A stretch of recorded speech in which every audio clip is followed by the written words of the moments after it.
In the previous section, we explored the structure and purpose of settlement statements and learned how closing costs, prorations, and customary charges are allocated between buyers and sellers under Arizona law. Understanding who pays which expense is an essential part of the closing process. But equally important is the ability to calculate financial adjustments accurately. This section builds on those principles by focusing on how to determine prepaid items, accrued expenses, and prorations that appear on the closing statement during escrow.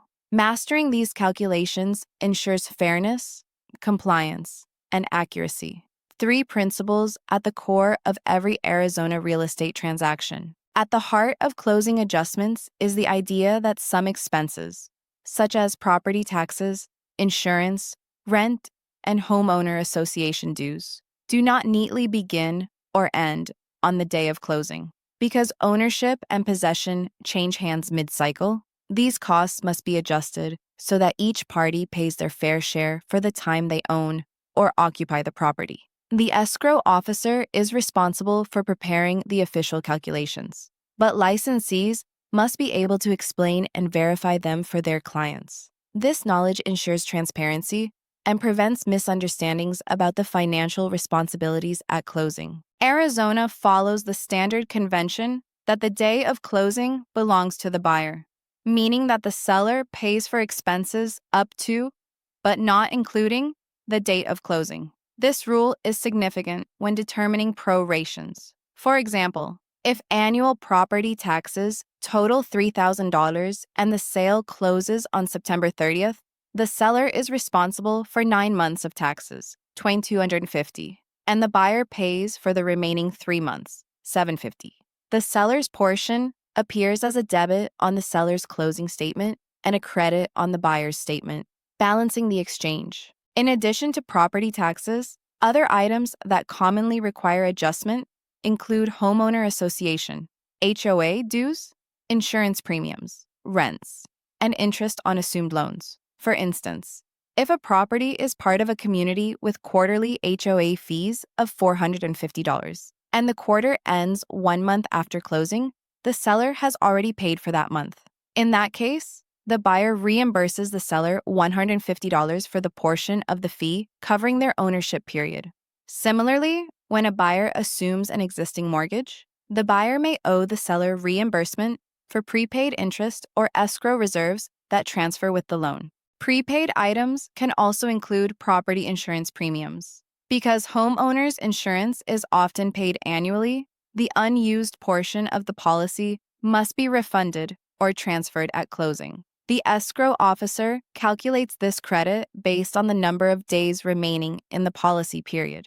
For example, if an insurance policy costing $1,200 annually is canceled midway through the term and 6 months remain, the seller is entitled to a refund of $600. Another important financial adjustment involves rental income for investment properties. If a rental home closes on April 15th, and the tenant has already paid rent for the full month, the buyer is entitled to receive half of that rent since they will own the property for the remaining 15 days. The closing statement will show this as a credit to the buyer and a debit to the seller. Licensees handling investment properties must understand these adjustments and communicate them clearly to clients to prevent post-closing disputes. The process of calculating these adjustments is not merely mathematical.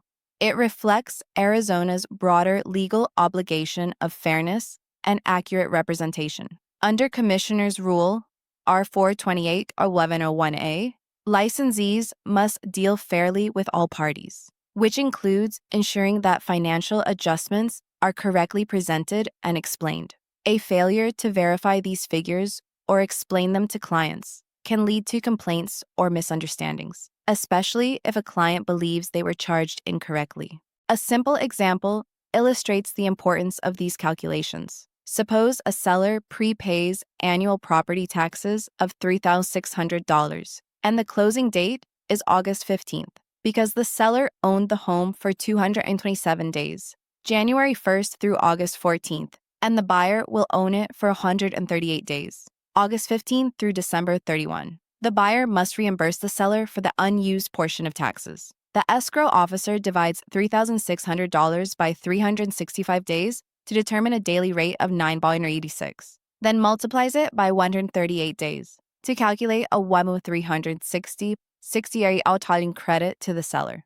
The final closing statement will reflect this adjustment to ensure each party pays their proportionate share. Real estate professionals must also be familiar with accrued expenses, items that have been incurred but not yet paid, such as utilities or unpaid property taxes. These are often estimated at closing, with escrow collecting sufficient funds to cover them when the actual bills are received.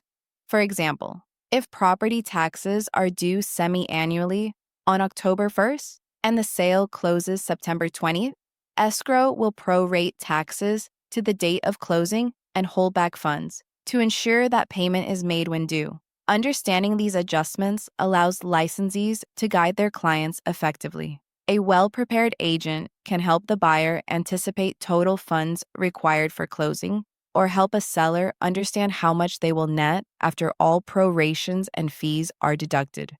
It also demonstrates professional competence, fulfilling the fiduciary duty of reasonable care and diligence required under ARS paragraph 32, 2153, and Commissioner's rules.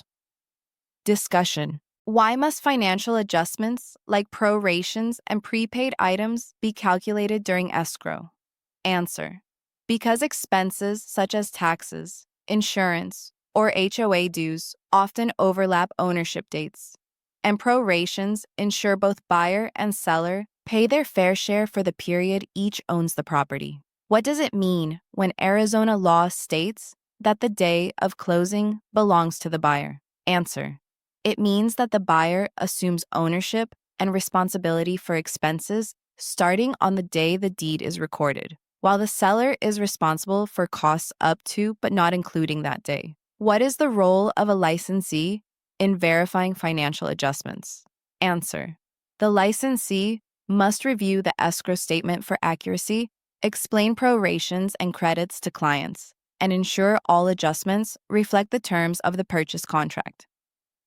Review summary. Accurate calculation of financial adjustments during escrow is essential to a lawful and fair real estate closing. These adjustments, covering prepaid taxes, HOA dues, insurance premiums, rents, and other shared expenses, ensure that both parties pay only for the period they own or benefit from the property. Arizona's standard that the day of closing belongs to the buyer provides consistency in these calculations. Licensees must understand these adjustments, verify accuracy on the settlement statement, and communicate clearly with their clients. This diligence reflects the broader legal and ethical duty of fairness and accuracy under Arizona law. By mastering these concepts, licensees help ensure every transaction closes smoothly, transparently, and in compliance with both federal and state standards.